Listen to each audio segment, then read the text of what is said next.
നമസ്കാരം. മലയാളി വാർത്ത ഇൻസൈഡിലേക്ക് സ്വാഗതം. ഡൽഹിയിൽ നടക്കുന്നത് നിയമവിരുദ്ധവും അക്രമാസക്തവും ദേശവിരുദ്ധവുമായ സമരമാണോ? നരേന്ദ്രമോദി സർക്കാർ അഭ്യസ്തവിദ്യരായ യുവജനങ്ങളെ വഞ്ചിച്ചു എന്നാണ് സമരാനുകൂലികളുടെ ആരോപണം.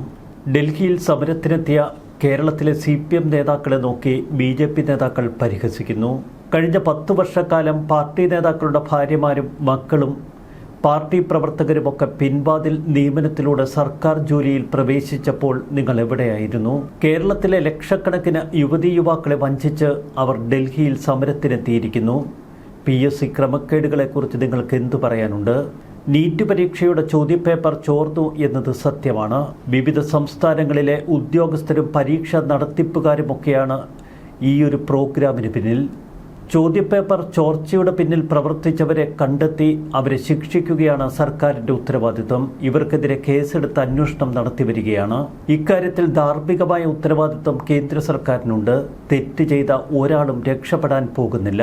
നീറ്റ് പരീക്ഷാ പേപ്പർ ചോർത്തത് ഘോരമായ കുറ്റമാണ് എന്ന് പ്രധാനമന്ത്രി നരേന്ദ്രമോദി തന്നെ പറഞ്ഞു കഴിഞ്ഞു. കേരളത്തിലെ PSC ക്രമക്കേട് ഒന്നൊന്നായി പുറത്തു വരികയാണ്. ആഭ്യന്തര വിജിലൻസ് അന്വേഷണം എന്ന പ്രഹസനത്തിന് പിന്നാലെ ഇപ്പോൾ ക്രൈംബ്രാഞ്ചും കേസന്വേഷണം നടത്തുന്നു.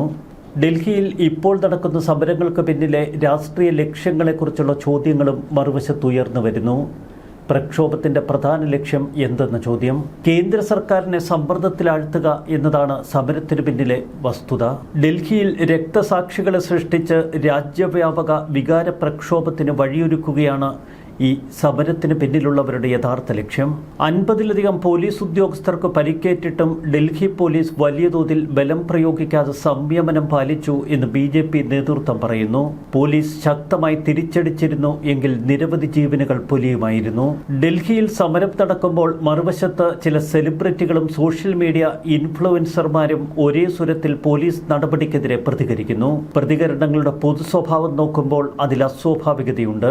പ്രതിഷേധത്തിന്റെ അവസാന ഘട്ടത്തിൽ വിവിധ രാഷ്ട്രീയ പ്രതിപക്ഷ പാർട്ടികളും തീവ്ര ഇടതുപക്ഷ സംഘടനകളും ഒരേ വേദിയിൽ പ്രത്യക്ഷപ്പെട്ടത് ഈ പ്രക്ഷോഭത്തിന്റെ രാഷ്ട്രീയ സ്വഭാവം വ്യക്തമാക്കുന്നു. വൻ ജനക്കൂട്ടത്തിനും കർശന സുരക്ഷയ്ക്കുമുള്ള സാധ്യത മുൻകൂട്ടി കണ്ട് അമേരിക്കൻ എംബസി 3 ദിവസം മുൻപ് ഒരു ജാഗ്രത നിർദ്ദേശം നൽകിയിരുന്നു. ചുരുക്കത്തിൽ ആസൂത്രിതമായ നീക്കം ഇപ്പോൾ ഡൽഹിയിൽ നടക്കുന്ന പ്രക്ഷോഭത്തിന് പിന്നിലുണ്ട് എന്നതാണ് BJPയുടെ മറ്റൊരു ആരോപണം. ഇന്നലെ ഡൽഹിയിൽ കണ്ടത് രസകരമായ മറ്റു ചില കാഴ്ചകൾ. ഡൽഹിയിലെ നിരത്തിലേക്ക് ഒഴുകിയെത്തിയ പാറ്റകളെ പോലീസ് ഫലപ്രദമായി പ്രതിരോധിച്ചപ്പോൾ അകറ്റി നിർത്താൻ കഴിഞ്ഞു എന്നതാണ് സർക്കാരിൻ്റെ ഏറ്റവും വലിയ നേട്ടം. പ്രധാനമന്ത്രി നരേന്ദ്രമോദിയുടെ സർക്കാരിനെതിരെ സമീപ വർഷങ്ങളിൽ നടന്ന ഏറ്റവും ശക്തമായ പ്രക്ഷോഭത്തിനാണ് തിങ്കളാഴ്ചയും തുടർന്ന് ചൊവ്വാഴ്ചയും ഡൽഹി സാക്ഷ്യം വഹിച്ചത്. ചൊവ്വാഴ്ച ഡൽഹി മെട്രോ സ്റ്റേഷനുകൾ അടക്കം നിശ്ചലമായിരുന്നു. എന്നാൽ ഇപ്പോൾ സമരാനുകൂലികൾ സമൂഹ മാധ്യമങ്ങളിൽ പങ്കുവയ്ക്കുന്ന വീഡിയോകൾ മറ്റു ചില തലങ്ങളിൽ ചർച്ചയാകുന്നു. ഡൽഹിയിലെ സമരത്തിലേക്ക് ഇരച്ചെത്തിയ ജെൻസികളുടെ പ്രകടനമാണ് ഏറെ കൗതുകകരമാകുന്നത്. പലരും മീമുകളിലും റീൽസുകളിലുമൊക്കെ ജീവിക്കുന്ന യുവജനത സമരത്തിന് തൊട്ടു മുൻപ് തങ്ങളുടെ വസ്ത്രമൊക്കെ കൃത്യമായി ചിത്രീകരിച്ച് അവർ റീൽസിലൂടെ വിളിച്ചു പറയുന്നു. പോലീസുകാരുടെ അടികിട്ടാൻ പോകുന്ന കൂട്ടുകാരെ. പിന്നീട് അവർ ക്യാമറയിലേക്ക് നോക്കി പുഞ്ചിരിക്കുന്നു. ഒന്നും രണ്ടുമല്ല, നിരവധി വീഡിയോകളാണ് ജെൻസി സമൂഹ മാധ്യമങ്ങളിലൂടെ പിന്നീട് പങ്കുവച്ചത്. കോക്രോച്ച് ജനതാ പാർട്ടിയുടെ 10,000-കണക്കിന് അനുയായികൾ പാർലമെന്റിലേക്ക് മാർച്ച് ചെയ്യുമ്പോൾ അവരിൽ ഭൂരിഭാഗവും റീൽസുകൾ എടുക്കുന്ന തിരക്കിലായിരുന്നു. പ്രതിഷേധ സ്ഥലത്തിനു ചുറ്റും മൊബൈൽ ഇന്റർനെറ്റ് സംവിധാനങ്ങൾ അധികൃതർ നിർത്തിവെച്ചു. എന്നാൽ ഫോണുകളിൽ അവർ വീഡിയോകൾ റെക്കോർഡ് ചെയ്തുകൊണ്ടിരുന്നു. സമൂഹ മാധ്യമങ്ങളിൽ നിറഞ്ഞ റീൽസുകളും മീമുകളും ചവി വീഡിയോകളുമൊക്കെ പരിശോധിക്കുമ്പോൾ ഒരു കാര്യം വ്യക്തമാണ്. ഒരു കൗതുകമെന്നോണം ഡൽഹിയിലെ നിരത്തിലേക്ക് ഒഴുകി എത്തുകയായിരുന്നു യുവജനങ്ങൾ. പോലീസ് ഉദ്യോഗസ്ഥരുടെ അരികിൽ പോസ്റ്റ് ചെയ്തും വിജയചിഹ്നങ്ങൾ കാട്ടിയും ജനക്കൂട്ടത്തിനിടയിലൂടെ വീഡിയോ പകർത്തിയും പരിക്കേറ്റ പ്രതിഷേധക്കാരുടെ അഭിമുഖം എടുത്തും ഈ പുതുതലമുറ സമൂഹ മാധ്യമങ്ങളിൽ ഇതൊരാഘോഷമാക്കി. ഇന്റർനെറ്റ് ആക്സസ് ലഭിച്ചതിന് തൊട്ടു പിന്നാലെ സമൂഹ മാധ്യമങ്ങളിലേക്ക് ഒഴുകിയെത്തിയ ആയിരക്കണക്കിന് റീൽസുകൾ. ചിലർ രസകരമായ തമാശകൾ പറഞ്ഞാണ് സമരവേദിയിലേക്ക് കടന്നു വരുന്നത്. തുടർന്ന് പ്രതിഷേധം ഉച്ചസ്ഥായിയിലെത്തിയപ്പോൾ പോലീസ് കണ്ണീർവാതകം പ്രയോഗിച്ചപ്പോൾ പലരും ഭയചകിതരാകുന്നു. ശക്തമായ ഒരു പോലീസ് നിരയ്ക്ക് കീഴിലിരുന്ന് ഒരു യുവതി ലിപ്സ്റ്റിക് ഇടുന്ന വീഡിയോ ഏറെ കൗതുകമുണ്ടാക്കി. കണ്ണീർ വാതക പ്രയോഗം നടത്തിയുടൻ അതിൽ നിന്ന് രക്ഷപ്പെടുന്ന പ്രതിഷേധക്കാരുടെ വീഡിയോ റീൽസുകളായി ചിലർ സമൂഹമാധ്യമങ്ങളിൽ പകർത്തിയിട്ടു.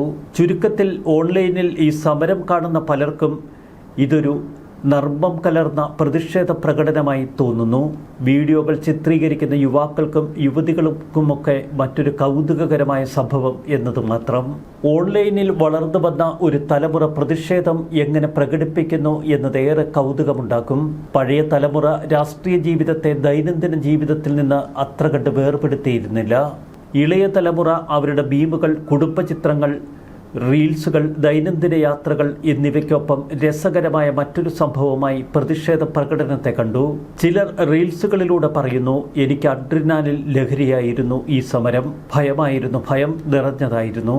സാഹചര്യം അക്രമാസക്തമാകുമ്പോഴും സോഷ്യൽ മീഡിയ ഇൻഫ്ലുവൻസേഴ്സ് എന്ന തലത്തിൽ പലർക്കും അഭിനയിക്കാൻ മോഹം. ചിലർ വൈറൽ വീഡിയോകളിലൂടെ അവതരിപ്പിച്ചു, കണ്ണീർവാതകത്തേക്കാൾ മോശമാണ് അവിടെയുള്ള ഗന്ധം. ഇന്ത്യയുടെ സ്വാതന്ത്ര്യ പ്രസ്ഥാനത്തിൽ പാട്ടുകളും പ്രസംഗങ്ങളും ഒക്കെ ഉണ്ടായിരുന്നു. എന്നാൽ പുതുതലമുറയുടെ ഈ സമരത്തിൽ റീൽസുകൾക്കാണ് പ്രാധാന്യം. ഓൺലൈനിൽ വളർന്നു വരുന്ന ഒരു തലമുറയുടെ ശൈലിയാണ് CJP ഡൽഹി പ്രകടനത്തിൽ അവലംബിച്ചത്. ആ ഭാഷയെ നിസ്സാരമെന്ന് പറഞ്ഞ് തള്ളിക്കളയരുത് എന്ന് ചിലർ കേന്ദ്ര സർക്കാരിനോട് ആവശ്യപ്പെട്ടു. സമരത്തിൽ പങ്കെടുത്ത പലരും പറയുന്നു, എല്ലാവരും റെക്കോർഡ് ചെയ്യുന്ന തിരക്കിലായിരുന്നു, ക്യാമറയോട് സംസാരിച്ചു കൊണ്ടിരുന്നു മിക്കവരും. ലാത്തി ചാർജിൽ നിന്ന് താൻ രക്ഷപ്പെട്ടു ഗൈസ് എന്ന് വിളിച്ചു പറയുന്നു ചിലർ വീഡിയോകളിലൂടെ. പെല്ലറ്റ് തോക്ക് ഉൾപ്പെടെ ഉപയോഗിച്ചാണ് വിദ്യാർത്ഥി പ്രക്ഷോഭത്തെ സേന നേരിട്ടത് എന്ന് വിദ്യാർത്ഥി സമൂഹം പറയുന്നു. ദേശവിരുദ്ധ സമരങ്ങൾ നേരിടുന്ന അതേ തലത്തിൽ സമരക്കാരെ പോലീസ് നേരിട്ടു. അതിക്രൂരമായാണ് പെൺകുട്ടികൾ ഉൾപ്പെടെയുള്ള പ്രക്ഷോഭകാരികളെ പോലീസ് നേരിട്ടത്. കയ്യിൽ ചരടുകൾ കെട്ടിയെത്തിയ ചെറുപ്പക്കാർ പെൺകുട്ടികളെ അതിക്രൂരമായി തല്ലി എന്ന് ചിലർ ആരോപിക്കുന്നു. കേന്ദ്ര സർക്കാരിനെ പ്രതിരോധത്തിലാക്കി കോൺഗ്രസ് പ്രധാനമന്ത്രിയുടെ ഓഫീസിന് മുന്നിൽ നടത്തിയ മിന്നൽ സമരം ഇപ്പോൾ ഇന്ത്യ മുന്നണിയിൽ തന്നെ വലിയ വിവാദങ്ങൾക്കിടവരുത്തി. സമരത്തിന് ഐക്യദാർഢ്യം പ്രഖ്യാപിച്ച സമാജ്വാദി പാർട്ടി അഖിലേഷ് യാദവും NCP നേതാവ് സുപ്രിയ സുലെ മാത്രമാണ് എത്തിയത്. മറ്റ് സഖ്യകക്ഷികൾ ഇപ്പോൾ കോൺഗ്രസിന്റെ സമരഭൂമിൽ നിന്ന് വിട്ടുനിൽക്കുന്നു. CJP സമരത്തിന് ഐക്യദാർഢ്യം പ്രകടിപ്പിക്കാൻ ഇടതുപക്ഷ കക്ഷികളും ശിവസേന, RSP, മുസ്ലിം ലീഗ്, കേരള കോൺഗ്രസും അടക്കമുള്ളവരും ജന്തർ മന്ദിറിലെത്തിയിരുന്നു. എന്നാൽ മണിക്കൂറുകളോളം കോൺഗ്രസ് സമരം നടത്തിയ സ്ഥലത്ത് അവർ പോയില്ല. സമരത്തിന് തങ്ങളെ ക്ഷണിച്ചില്ല എന്നാണ് അവരുടെ ആരോപണം. കാര്യങ്ങൾ കൈവിട്ടു പോകുന്നു എന്ന് മനസ്സിലാക്കിയ സോനം വാങ്ചുക് ഇപ്പോൾ പറയുന്നു, ചോദ്യചോർച്ചയിൽ പ്രതിഷേധിച്ചുള്ള സമരം താൽക്കാലികമായി നിർത്തിവെച്ച് സർക്കാരുമായി ചർച്ച ചെയ്യണം. എന്നാൽ സോനം വാങ്ചുക്കിന്റെ ഈ ആവശ്യത്തോട് മുഖം തിരിക്കുകയാണ് കോക്രോച്ച് പാർട്ടി. മന്ത്രിയുടെ രാജിയടക്കം തങ്ങൾ ഉന്നയിച്ച ആവശ്യങ്ങൾ സർക്കാർ അംഗീകരിക്കും വരെ പ്രതിഷേധം തുടരുമെന്ന് CJP പറയുന്നു. ജന്തർ മന്ദിറിൽ CJP നടത്തുന്ന പ്രതിഷേധത്തിനൊപ്പം ചേർന്ന് കഴിഞ്ഞ 25 ദിവസമായി നിരാഹാരത്തിലാണ് വാങ്ചുക്. പ്രതിഷേധക്കാരുടെ പേരിൽ കേസോ മറ്റ് നടപടികളോ എടുക്കില്ല എന്ന് കേന്ദ്രത്തിന്റെ ഉറപ്പ് ലഭിച്ചാൽ താൻ നിരാഹാരം അവസാനിപ്പിക്കാമെന്നാണ് അദ്ദേഹത്തിന്റെ ഇപ്പോഴത്തെ പ്രഖ്യാപനം. കോക്രോച്ച് ജനതാ പാർട്ടി നടത്തുന്ന രാജ്യവ്യാപക പ്രക്ഷോഭത്തിന് ഓൺലൈനിൽ പിന്തുണയേറുന്നു. വിവിധ ആവശ്യങ്ങൾ ഉന്നയിച്ചുള്ള ഓൺലൈൻ മാസ് പെറ്റീഷനിൽ ഇതിനകം 9 ലക്ഷം പേർ ഒപ്പിട്ടു. കേന്ദ്ര വിദ്യാഭ്യാസ മന്ത്രി ധർമ്മേന്ദ്ര പ്രധാൻ രാജിവെക്കുക, പരീക്ഷാ ക്രമക്കേട് കാരണം ആത്മഹത്യ ചെയ്ത വിദ്യാർത്ഥികളുടെ കുടുംബത്തിന് 1 കോടി നഷ്ടപരിഹാരം നൽകുക, പരീക്ഷാ സമ്പ്രദായം പരിഷ്കരിക്കുക, സോനം വാങ്ചുക്കിന്റെ ആവശ്യങ്ങൾ അംഗീകരിക്കുക എന്നിവയാണ് നിവേദനത്തിലെ പ്രധാന ആവശ്യങ്ങൾ. വിദ്യാർത്ഥികൾ നടത്തുന്ന പ്രക്ഷോഭത്തിന് പിന്തുണയുമായി ബോളിവുഡ് താരം സൽമാൻ ഖാൻ രംഗത്തെത്തി. ചോദ്യപേപ്പർ ചോർച്ച അതീവ ഗുരുതര വിഷയമാണ്. ഈ പ്രക്ഷോഭം ശരിയായ പാതയിലാണ് എന്ന് താരം കുറിച്ചു. വിദ്യാർത്ഥികളുടെ വിദ്യാഭ്യാസത്തോടുള്ള പ്രതിബദ്ധത ഇന്ത്യയെ അഭിമാനപൂർണ്ണമാക്കുന്നു എന്നും അദ്ദേഹം കൂട്ടിച്ചേർക്കുന്നു. ഇക്കഴിഞ്ഞ ദിവസം കേരളത്തിലെ നടീനടന്മാർ ഒന്നടങ്കം സമരത്തിന് പിന്തുണയുമായി എത്തി. തുടർന്നവരെ സോഷ്യൽ മീഡിയ ഏറിൽ കയറ്റുന്ന കാഴ്ചയും നമ്മൾ കണ്ടു. ഹൃദയം വേദനിക്കുന്നുവെന്നാണ് ദുൽഖർ പറഞ്ഞത്. അവർക്കൊപ്പം അണിചേരേണ്ടത് പൊതുസമൂഹത്തിന്റെ കടമയെന്ന് ആസിഫ് അലി. CJP പിന്തുണച്ച ടൊവിനോ തോമസിന്റെ വീടിന് മുന്നിൽ ഇപ്പോൾ ഫ്ലെക്സ് ബോർഡുകൾ കാണുന്നു. രാഷ്ട്രീയം നോക്കി വാ തുറന്നു എന്നതാണ് ടൊവിനോ തോമസിനെതിരെയുള്ള ആരോപണം. കേരളത്തിൽ PSC അഴിമതിക്കെതിരെ റാങ്ക് ലിസ്റ്റിൽ ഉൾപ്പെട്ടിട്ടുള്ള യുവതീ-യുവാക്കൾ മണ്ണുവാരിത്തിന്ന് സമരം ചെയ്യുമ്പോഴും സ്വന്തം ജില്ലയായ തൃശ്ശൂരിൽ നേഴ്സുമാർ രാപ്പകൽ സമരം നടത്തുമ്പോഴും പ്രതികരിക്കാത്ത നടൻ രാഷ്ട്രീയം നോക്കി വായ തുറന്നു എന്ന മുദ്രാവാക്യം വിളിച്ച് ടൊവിനോ തോമസിന്റെ വീടിന് മുന്നിൽ പ്രതിഷേധവും നടന്നു. ടൊവിനോ തോമസിനെതിരെ പ്രതിഷേധം നടത്തിയത് യുവമോർച്ച. ചുരുക്കത്തിൽ കേരളത്തിൽ നിന്ന് ഈ വിഷയത്തിൽ പ്രതികരണവുമായി രംഗത്തെത്തുന്ന സിനിമാ നടന്മാരും സാമൂഹിക പ്രവർത്തകരുമൊക്കെ ഏറിൽ നിൽക്കുന്ന കാഴ്ച. വിദ്യാർത്ഥികൾ പഠനത്തിൽ ശ്രദ്ധ കേന്ദ്രീകരിക്കണമെന്ന നിർദ്ദേശവുമായി അസോസിയേഷൻ ഓഫ് ഇന്ത്യൻ യൂണിവേഴ്സിറ്റീസ് രംഗത്തെത്തി. രാജ്യത്തെ സർവകലാശാലകൾക്കും ഉന്നത വിദ്യാഭ്യാസ സ്ഥാപനങ്ങൾക്കുമാണ് എയുടെ നിർദ്ദേശം. കേന്ദ്രമന്ത്രി സുരേഷ് ഗോപിയുടെ മകൻ മാധവ് സുരേഷ് വിദ്യാർത്ഥി പ്രക്ഷോഭങ്ങളെ രാഷ്ട്രീയ ലാഭത്തിനായി ഉപയോഗിക്കുന്നതിനെതിരെ പോലീസ് നടപടികളെയും വിമർശിച്ചുകൊണ്ട് രംഗത്തെത്തി. താൻ പൂർണ്ണമായും ഒരു അരാഷ്ട്രീയവാദിയാണ് എന്ന് മാധവ് പ്രഖ്യാപിച്ചു. ജനങ്ങളെ സംരക്ഷിക്കേണ്ടവർ രാജ്യത്തിന്റെ ഭാവിയായ വിദ്യാർത്ഥികൾക്ക് നേരെ അമിത ബലപ്രയോഗം നടത്തുമ്പോൾ പ്രതിപക്ഷം സ്വന്തം അജണ്ടകൾ നടപ്പിലാക്കാൻ ആളുകളെ ഉപയോഗിക്കുന്നുവെന്ന് മാധവ് പറയുന്നു.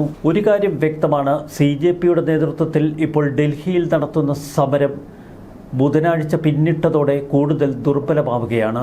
സമരവേദിയിലേക്ക് ലിപ്സ്റ്റിക്കും സ്റ്റൈലിഷ് വസ്ത്രധാരണവുമായി എത്തിയ യുവജനങ്ങളിൽ പലരും ഭയപ്പെട്ട് വീട്ടിലേക്ക് തിരിച്ചു.